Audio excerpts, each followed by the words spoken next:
नमो नमः। आप सभी को मेरा सादर प्रणाम। आज हम और आप 10 रूपक के द्वितीय प्रकाश में चलेंगे। 10 रूपक के प्रारंभ में आचार्य धनंजय जी ने अवस्थानुकृतिर्नाट्यम का जो लक्षण किया और उस नाट्य वस्तु का विभाजन वस्तु, नेता और रस के आधार पर किया। वस्तु नेता रसस्तेषां भेदकः। वस्तु और नेता और रस ही उस नाट्य में भेद कारक तत्व हैं। हमने और आपने गत कक्षाओं में वस्तु के स्वरूप का सांगोपांग अध्ययन किया। अब हम और आप नाट्य के द्वितीय स्तंभ नेता पर आते हैं। नेता, क्योंकि देखिए जो कथा वस्तु है वह नाटक का भौतिक कलेवर है और उस कथा वस्तु का आधार स्तंभ पात्र हुआ करते हैं। उन पात्रों में कौन सा पात्र नेता होगा, इस आकांक्षा से भरत मुनि ने नाट्य शास्त्र के 34वें अध्याय में 23वें श्लोक में कहा है, व्यसनी प्राप्य दुःखं वा प्रयुज्यते अभ्युदयेन वा तथा पुरुष बाहुल्ये प्रधानो नायकः स्मृता। व्यसन से अथवा दुख को प्राप्त होता हुआ जो पुनः अभ्युदय को प्राप्त हो, पौना पुण्येन अभ्युदय को श्रेयस को प्राप्त होता है। बहुत से पात्र होने के मध्य भी वह उन पात्रों में नायक कहलाता है। आचार्य धनंजय ने नेता के सामान्य लक्षणों के साथ ही द्वितीय प्रकाश का प्रारंभ किया है। सभी प्रकार के नायकों में ये सामान्य लक्षण हुआ करते हैं। 10 रूपक की प्रथम और द्वितीय श्लोक में यह सामान्य लक्षण आए जो मैं आपके सामने प्रस्तुत करती हूँ। नेता विनीतो मधुरस्त्यागी दक्षः प्रियं वदः रक्तलोकः शुचिर्वाग्मी रूढवंशः स्थिरो युवा बुद्ध्युत्साह स्मृति प्रज्ञा कलामानसमन्वितः शूरो दृढश्च तेजस्वी शास्त्रचक्षुश्च धार्मिकः। वह जो विविध पात्रों के मध्य में नेता है, अभ्युदय को प्राप्त करने वाला व्यक्ति है, उसकी कुछ सामान्य विशेषताएं हैं। पहली विशेषता वह विनीत होता है, विनम्र हो स्वभाव का होगा। दूसरा मधुर स्वभाव का होगा, त्याग की भावना से युक्त होता है, कार्य करने में अत्यंत दक्ष, अत्यंत निपुण, प्रिय बोलने वाला, जिससे समस्त संसार अनुराग करे, जिससे उस कथा वस्तु में आए पात्रों का संपूर्ण जगत अनुराग करता है, ऐसा रक्तालोक नायक हुआ करता है। शुचि माने पवित्र होता है, वाग्मी बोलने में अत्यंत चतुर, रूढ़ वंश माने प्रसिद्धतम वंश में जिसकी उत्पत्ति होती है, जैसे चंद्रवंश, सूर्यवंश, पुरुवंश इत्यादि के ही पात्रों को अधिकांशतः नायक बनाया जाता है। स्थिर होता है, युवक हुआ करता है, बुद्धिमान होता है, उत्साहवान होता है, स्मृतिवान होता है, प्रज्ञावान होता है, कला में निपुण हुआ करता है नायक, और मान से युक्त होता है, शूरवीर होता है, दृढ़ प्रतिज्ञ होता है, तेजस्वी होता है, शास्त्र ज्ञान से युक्त होता है और धार्मिक धर्म की कार्यों में, धर्म कर्म में अत्यंत अग्रगण्य होना चाहिए। ये नायक के सामान्य गुण आचार्य धनंजय ने 10 रूपक में बतलाए।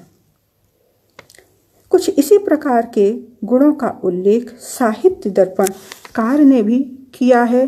त्यागी कृति कुलीनः सुश्री को रूप यौवनोत्साही दक्षोनुरक्तो लोकस्तेजो वैदग्ध्यशीलवान नेता। कि त्यागी हो, कृति हो, कुलीन हो, शोभा संपन्न हो, रूप यौवन और उत्साह से युक्त हो, दक्ष हो, जिससे संसार अनुराग करे, तेजस्वी हो, विदग्ध हो और शीलवान हो, ऐसा व्यक्ति नेता हुआ करता है।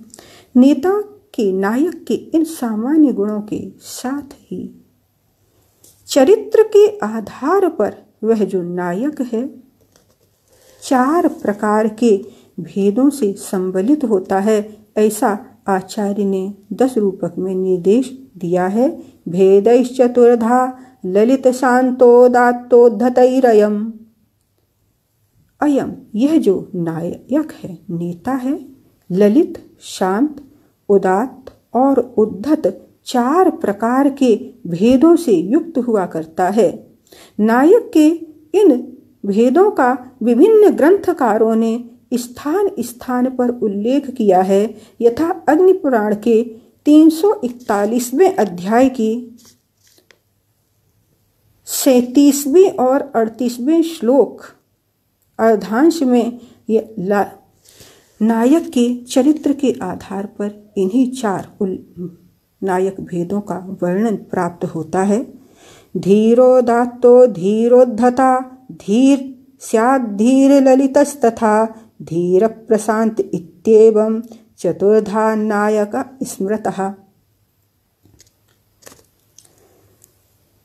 वहीं नाट्यशास्त्र में भी यही 4 चारित्रिक भेद 34वें अध्याय के 19वें श्लोक में आए हैं और इसी प्रकार का उल्लेख साहित्य दर्पणकार ने तृतीय परिच्छेद के 31वें श्लोक में किया है। अतः नायक के 4 स्वभाव चरित्र के आधार पर भेद बने, ललित, शांत, उदात्त और उद्धत। तो नायकों में जो 4 प्रकार के भेद हैं उनमें प्रथम ललित भेद है और उस ललित नाम के नायक का लक्षण 10 रूपक में कुछ इस प्रकार दिया है। निश्चिंतो धीर ललितः कलाशक्ता सुखी मृदुः। निश्चिंतः, जो पूर्णतया निश्चिंत रहने वाला है। आचार्य धनिक ने वृत्ति में लिखा है, सचिवादि विहित योगक्षेमत्व चिंता रहितः। सचिव के अधीन ही, मंत्रियों के अधीन ही है, जिसका योगक्षेम सारा राज्य इत्यादि कार्यभार, ऐसा चिंता से रहित, जो कलाओं में आसक्त, भोग विलास में रत, श्रृंगार प्रधान, सुकुमार चित्त वृत्ति वाला, मृदुल कोमल आचरणवान नेता ललित कहलाता है। यथा बासव दत्ता का नायक उदयन। धीर शांत नायक का लक्षण प्रस्तुत ग्रंथ में इस प्रकार से दिया गया है। सामान्य गुण युक्तस्तु धीर शांतो द्विजादि कहा। जो नायक के सामान्य गुण आपको पूर्व में बतलाए गए हैं, उन सभी सामान्य गुणों से जो युक्त हो, विप्र हो अथवा वणिक इत्यादि जाति का हो, तो वह नायक शांत नायक की कोटि में आता है। विनय इत्यादि जो नायक के गुण आपके सम्मुख सामान्य रूप से कहे गए हैं, वह सारे के सारे गुण प्रशांत नायक में प्राप्त होते हैं, किंतु कहीं कहीं वह निश्चिंत भी होता है। तेन नैश्चिंत्यादि गुण संभवी भी, वह निश्चिंतता इत्यादि गुणों से युक्त होने पर भी शांत विप्र इत्यादि जो नायक हैं वह शांत ही कहलाएंगे। इस लक्षण का साम्य हमें और आपको साहित्य दर्पण में भी देखने को मिलता है। सामान्य गुणैर्भूयान् द्विजारिको धीर शांत स्यात्। जो अत्यधिक सामान्य गुणों से, बहुत सारे सामान्य गुणों से युक्त हो, ऐसा विप्र इत्यादि धीर शांत नाम का नायक होता है। जैसे मालती माधव का नायक माधव, मृच्छकटिकम का नायक चारुदत्त इत्यादि। तदनंतर चारित्रिक आधार पर तृतीय नायक भेद धीरोदात्त आता है।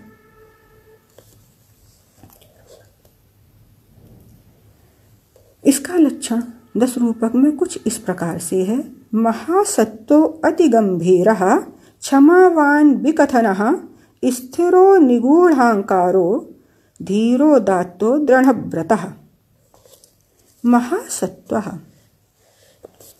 महापराक्रमशाली, अत्यंत गंभीर, क्षमाशील, आत्म प्रशंसा न करने वाला, स्थिर, अव्यक्त अहंकार से युक्त और दृढ़ नियम वाला नायक ही उदात्त हुआ करता है। शोक क्रोधात् अनभिभूतान्तः सत्वः। जिसका अंतःकरण शोक क्रोध इत्यादि से अभिभूत न हो, ऐसा अत्यंत पराक्रमशाली ही जो नायक है वह महासत्व कहलाता है। अभिकथनः जो कि आत्म प्रशंसा से रहित हो और निगूढ़ अहंकारो यानी प्रच्छन्न विनय से युक्त, स्वीकार किए गए नियमों का दृढ़ता से पालन करने वाला जो नायक है वह उदात्त नाम का नायक होता है। साहित्य दर्पण में भी नायक के कुछ इसी प्रकार के लक्षण कहे गए हैं। अभिकथना क्षमावान अतिगंभीरो महासत्वा स्थेयन्निगूढ़मानो धीरोदात्तो दृढ़व्रतः कथितः। तो 10 रूपकार के लक्षण का ही अनुवर्तन साहित्य दर्पण में भी दिखाई दिया। उदात्त नायक यथा राम, यथा युधिष्ठिर, यथा दुष्यंत इत्यादि। धीरोद्धत नायक का लक्षण ग्रंथ में इस प्रकार दिया है। दर्प मात्सर्य भूयिष्ठो माया छद्म परायणा धीरोद्धतस्तदहंकारी चलश्चंडो विकथनः। जो मद से युक्त हो, अहंकार से युक्त हो, ईर्ष्या से युक्त हो, ईर्ष्या के प्राचुर्य से युक्त हो, जो मंत्रबल से अविद्यमान वस्तु को प्रकाशित करने वाली माया युक्त हो, छद्म अर्थात वंचना करने में अत्यंत निपुण हो, चंचल स्वभाव वाला हो, रौद्र स्वरूप एवं स्वभाव वाला हो, और विकथना माने आत्म प्रशंसा करने वाला हो, निरंतर अपने ही गुणों की प्रशंसा करने वाला हो, तो ऐसा नायक उद्धत नायक कहलाता है। यथा रावण। पुनः श्रृंगार रस के भेद के आधार पर नायक की 3 अवस्थाओं का, 3 प्रकार के भेदों का स्वरूप 10 रूपक में उद्धृत किया गया है। स दक्षिणः सठो धृष्टा पूर्वो प्रत्यन्यया हृतः। वह जो नायक है पूर्वा नायिका के होने पर भी, पूर्ववर्ती नायिका के विद्यमान होने पर भी प्रत्यन्यया हृतः अन्य नायिका के प्रति हृतचित्त हो जाता है, तो वह दक्षिण, सठ और धृष्ट नाम के नायक भेदों से युक्त हो जाता है।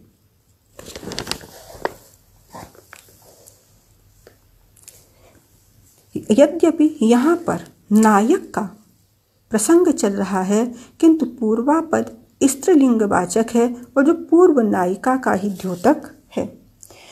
दक्षिण नायक का लक्षण 10 रूपक में कुछ इस प्रकार से मिलता है। दक्षिणोस्याम सहृदयः, अस्याम सहृदय। इसके प्रति जो अपनी प्रथमा नायिका के प्रति सहृदय हुआ करता है वही नायक दक्षिण नायक कहलाता है, यथा मालविकाग्निमित्रम का नायक अग्निमित्र।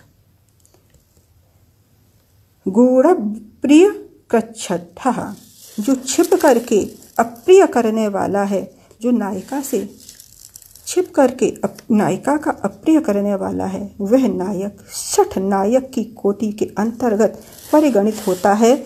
और इसका कोई भी उदाहरण नाटक से न दे करके आचार्य धनिक ने खंड काव्य से दिया है। अव्यक्तांग वैकृतो दृष्टः, जिसके अंगों पर विकार दिखाई दे, श्रृंगारिक विकार दिखाई दे, ऐसा नायक धृष्ट नायक की कोटि में आता है। इसका भी उदाहरण आचार्य धनिक ने अमरुक शतक से दिया है। किसी नाटक से धृष्ट नायक का उदाहरण ग्रंथ में प्राप्त नहीं होता। तदनंतर चतुर्थ प्रकार का श्रृंगारिक नायक आता है, जिसे अनुकूल नायक कहते हैं। उसका लक्षण पुस्तक में कुछ इस प्रकार है। अनुकूलस्त्वेक नायिका, जहाँ एक ही नायिका हो, जिस नायक की एक नायिका हो वह अनुकूल नायक है, यथा राम। उत्तर रामचरित में राम की एक ही नायिका है, बल्कि सर्वत्र जिस भी नाटक में आप देखेंगे वह अनुकूल नायक हैं और उनकी एक ही नायिका सीता है। अद्वैतम सुख दुःखयोरनुगतम सर्वास्वस्थासु यत् इत्यादि उत्तर रामचरित में राम के मुख से महाकवि ने कहलवाया भी है। अब यहाँ वृत्तिकार धनिक जी ने प्रश्न उठाया है कि रत्नावली का नायक किस कोटि में आता है। इस प्रश्न का उत्तर यह है कि जब तक नायक उदयन की दृष्टि अन्य नायिका पर नहीं पड़ती तब तक वह अनुकूल नायक है, किंतु जब उसकी दृष्टिपथ में रत्नावली का आगमन होता है तो वह दक्षिण नायक हो जाएगा। पुनः यहाँ एक आशंका उत्पन्न होती है कि जब छिपकर अप्रिय करने वाला नायक शठ या श्रृंगारिक लक्षण में दिखाई दे, विकृत चेष्टा अंग दिखाई दे, तो वह धृष्ट नायक होता है। तो इसका उत्तर स्वयं धनिक ने दिया है कि कनिष्ठा और ज्येष्ठा दो नायिकाएं होने पर भी जहाँ नायक का ज्येष्ठा के प्रति भी अत्यधिक सहृदयता रहे, अत्यधिक अनुराग व्यक्त हो, अथवा दोनों नायिकाओं से सम अनुराग अभिव्यक्त हो, तो वह नायक दक्षिण ही रहेगा। स्वयं भरत ने भी कहा है कि जो उत्तम नायक का किसी विशेष में आसक्ति नहीं हुआ करती, वह काम के वशीभूत नहीं होता। इसलिए किसी एक के प्रति अधिक प्रेम का निषेध है।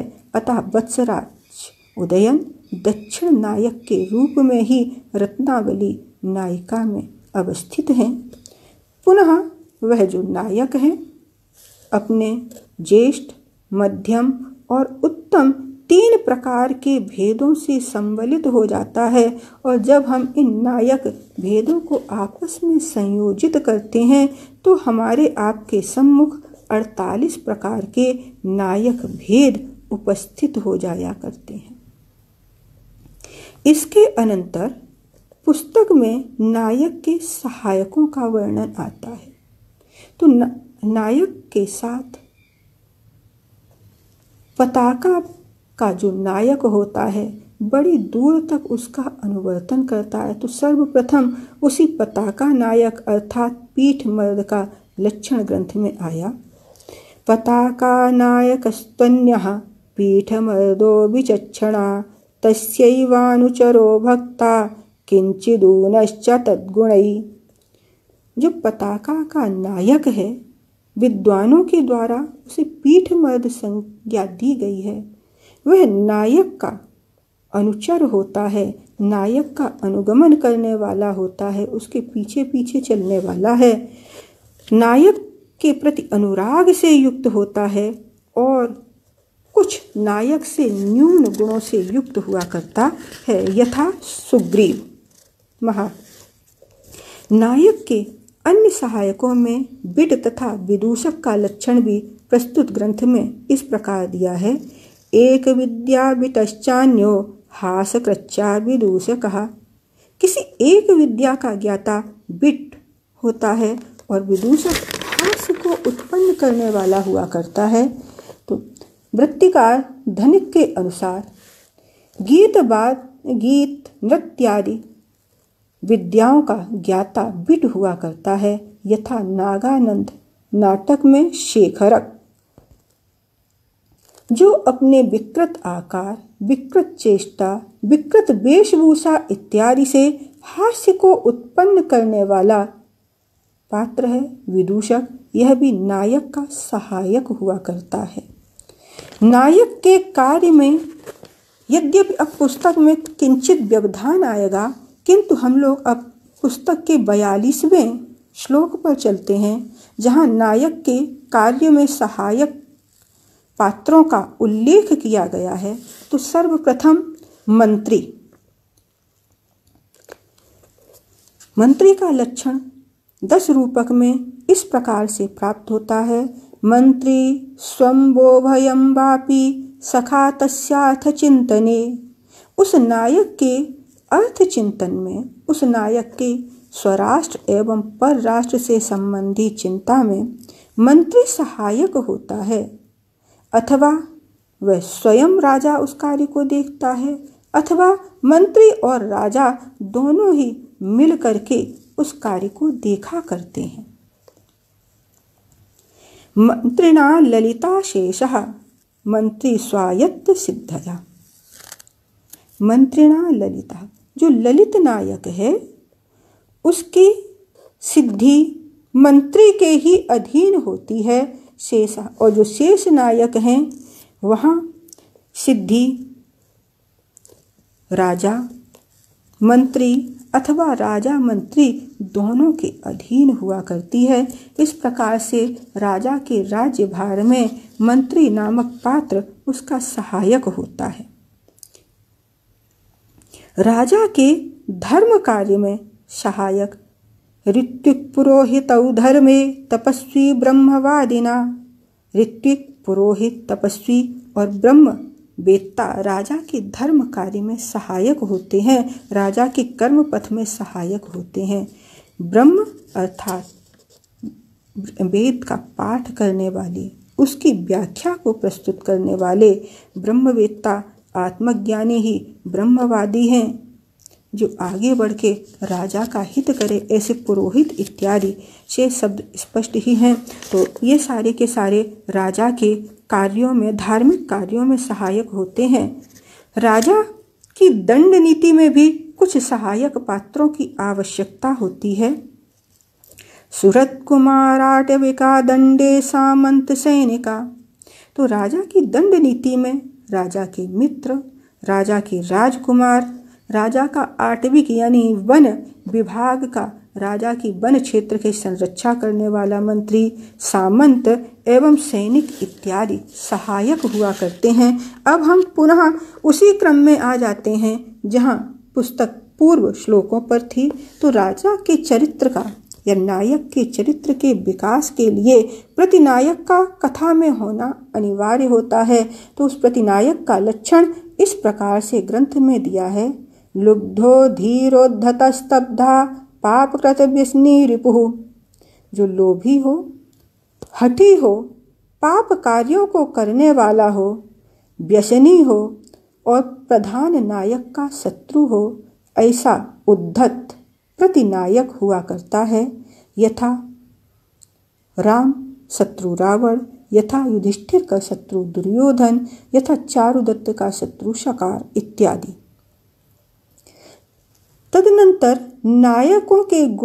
नायकों में विद्यमान सात्विक गुणों की चर्चा ग्रंथ में आई है और नायकों में 8 प्रकार के सात्विक गुण हुआ करते हैं। शोभा, विलास, माधुर्य, गंभीरता, स्थिरता, तेज, ललित और औदार्य।